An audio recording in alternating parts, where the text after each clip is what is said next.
দর্শক, প্রধানমন্ত্রী তারেক রহমান সোমবার তার নির্বাচনী ইশতেহারের একটি গুরুত্বপূর্ণ অংশের বাস্তবায়ন শুরু করলেন। দিনাজপুরে খাল খনন কর্মসূচি শুরু হয়েছে। স্টুডিওতে আমার সঙ্গে আছেন আমার সহকর্মী প্রমিতি প্রভা চৌধুরী। দিনাজপুর থেকে শুরু হয়েছে খাল খনন কর্মসূচি, একটু বিস্তারিত যদি বলেন এর সুবিধা অসুবিধা কি কি হতে যাচ্ছে। দিনাজপুর থেকে শুরু হয়েছে, এটা হচ্ছে একটা ম্যাসিভ প্রজেক্ট। বিএনপি যেটা তাদের ম্যানিফেস্টোতে উল্লেখ করেছিল যে 5 বছরে তারা সারা দেশের 54টি জেলায় 20,000 কিলোমিটারের যে জলাধার আছে, তার মধ্যে খাল আছে, অন্যান্য জলাশয় আছে, যেগুলো খনন করা দরকার খনন করবে, যেগুলো পুনর্খনন করা দরকার পুনর্খনন করবে। তো সেই প্রজেক্টটা সোমবার প্রধানমন্ত্রী তারেক রহমান তিনি দিনাজপুরের শাহপাড়া খাল সেটা খননের মধ্যে দিয়ে এটা শুরু করলেন।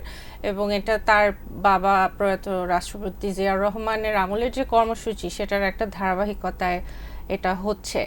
এবং এটার মূল লক্ষ্য হচ্ছে আপনার সেচ কাজে যাতে পানির যে ম্যানেজমেন্টটা সেটা যাতে ঠিকমতো হয়, কারণ খালগুলো রক্ষণাবেক্ষণ না হলে অনেক ড্রাই সিজনে এটা শুকিয়ে যায়, আবার বন্যার সময় ফসলের ক্ষতি হয়, নাব্যতা কমে যায়।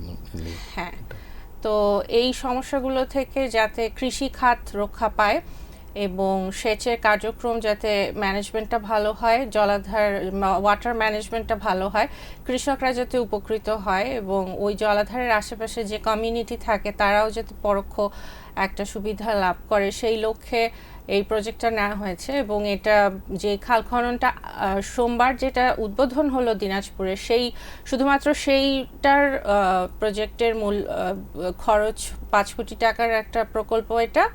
এবং এটার আন্ডারে 12 কিলোমিটারের এই খালটা, এটার মূল খাল এবং শাখা দুটো অংশ মিলে প্রায় 12 কিলোমিটারের মতো এখানে খনন করা হবে আর কি এই প্রজেক্টের আন্ডারে। এই 12 কিলোমিটার দীর্ঘ যে খাল, 5 কোটি টাকা খরচ করলে সেখানে তার ইম্প্যাক্ট বা বেনিফিটস কি কি পাওয়া যাবে যদি একটু বিস্তারিত জেনে থাকেন আপনি। এটা যেই খবরটাই এসেছে, যেটা পিএমও থেকে বলা হয়েছে, সেটা হচ্ছে যে সেচ কাজে একটা উন্নতি, মূলত কৃষকরা 31,000 কৃষকের মতো তারা এটার বেনিফিট পাবে, এটা ধারণা করা হচ্ছে।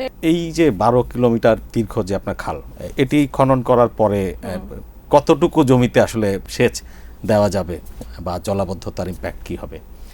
জলাবদ্ধতা থেকে এস্টিমেশন হচ্ছে যে 15 বর্গ কিলোমিটার এলাকা সেখানে জলাবদ্ধতা থেকে মুক্ত হবে, কারণ খালটি অনেক বছর ধরে রক্ষণাবেক্ষণের অভাবে ফসলি জমির অনেক ক্ষতি হয়ে যেত, বন্যা হতো যখন, সেই সময় আবার শুষ্ক সময়ে এটা একেবারে ড্রাই হয়ে যেত।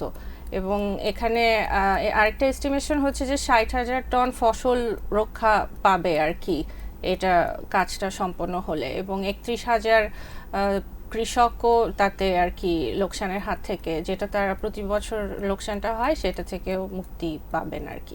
1200 হেক্টর জমিতে আপনার যে সেচ দেওয়া যাবে বলছিলেন আপনি। আপনাকে ধন্যবাদ।